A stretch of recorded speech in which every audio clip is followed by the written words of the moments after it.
ఒక అద్భుతమైన స్టోరీ చెప్తున్నాను. ఒక తల్లికి కొడుకు ఏం చేస్తాడంటే మంచిగా ఎదిగాడు, బాగా వండర్ఫుల్గా డబ్బు సంపాదించాడు.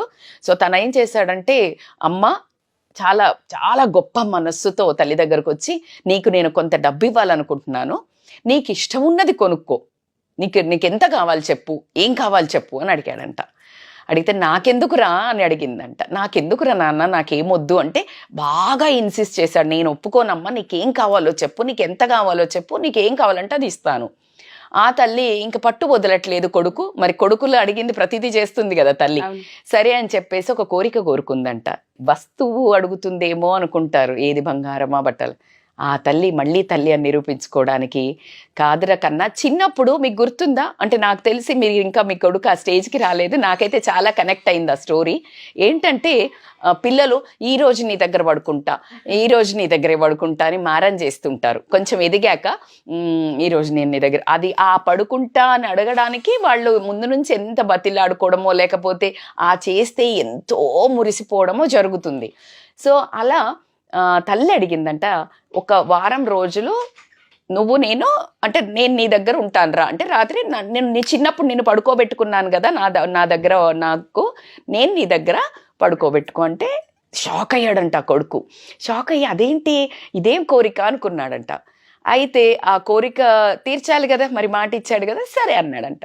ఆ రోజు రాత్రి రానే వచ్చింది. పడుకున్నాక సరిగ్గా 11:30, 12 ఆ టైంకి లేచి నాన్న నాన్న అని తట్టి లేపిందంట. తట్టి లేపి, నాన్న నాకు దాహం వేస్తుంది, మంచినీళ్ళు తేరా అని అడిగిందంట.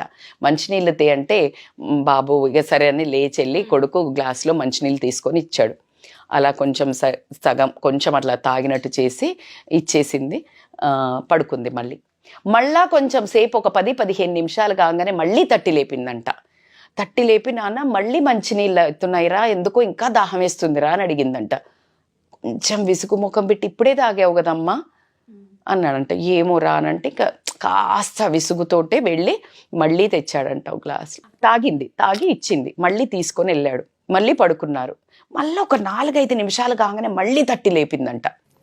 నాన్న నాకు ఎందుకో ఇట్లా గాబరా అవుతుంది, చెమటలు పడుతున్నాయి, నాకంత ఉక్కగా ఉంది, కాస్త మళ్ళీ కొన్ని చల్లని నీళ్లు తేరా ఈసారి అనిందంట.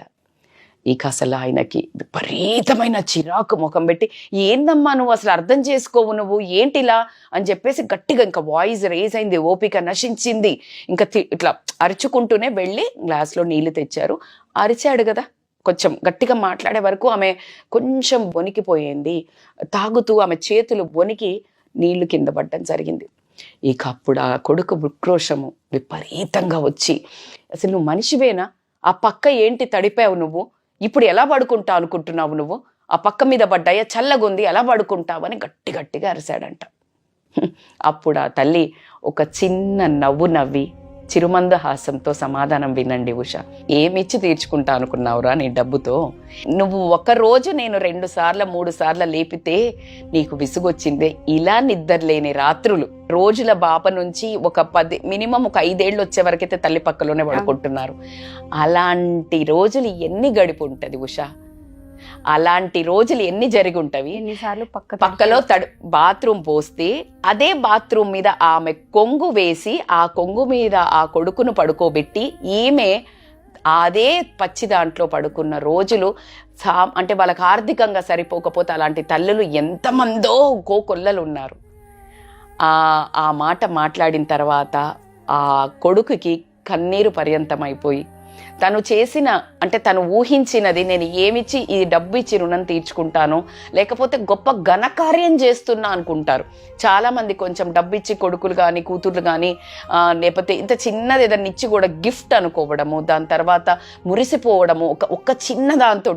మరి వాళ్ళ ఆ రేంజ్కి రావడానికి ఎన్ని త్యాగాలు డబ్బు రూపకంగా కాదు, వాళ్ళ సమయం అనుకోండి, వాళ్ళ కోరికలు అనుకోండి, వాళ్ళ ఆరోగ్యం అనుకోండి, వాళ్ళ ప్రశాంతత అనుకోండి, ఏదన్నా అనుకోండి, మీరు ఎన్నో త్యాగాలు చేస్తే కానీ మేము ఆ స్థాయికి వచ్చినామని అనుకుంటే గనక, నీకేమి కావాలి, ఎంత ఇవ్వాలి అని అడిగేటప్పుడు ఉండే ఆ విజయ గర్వం ఏదైతే ఉందో దాన్ని సమర్పణ భావంతో గనక ఇచ్చినట్టయితే ప్రతి తల్లి ఆనందంతో అంగీకరిస్తుంది. అది ఖచ్చితంగా వాళ్ళ మనసుకు చేరుతుంది.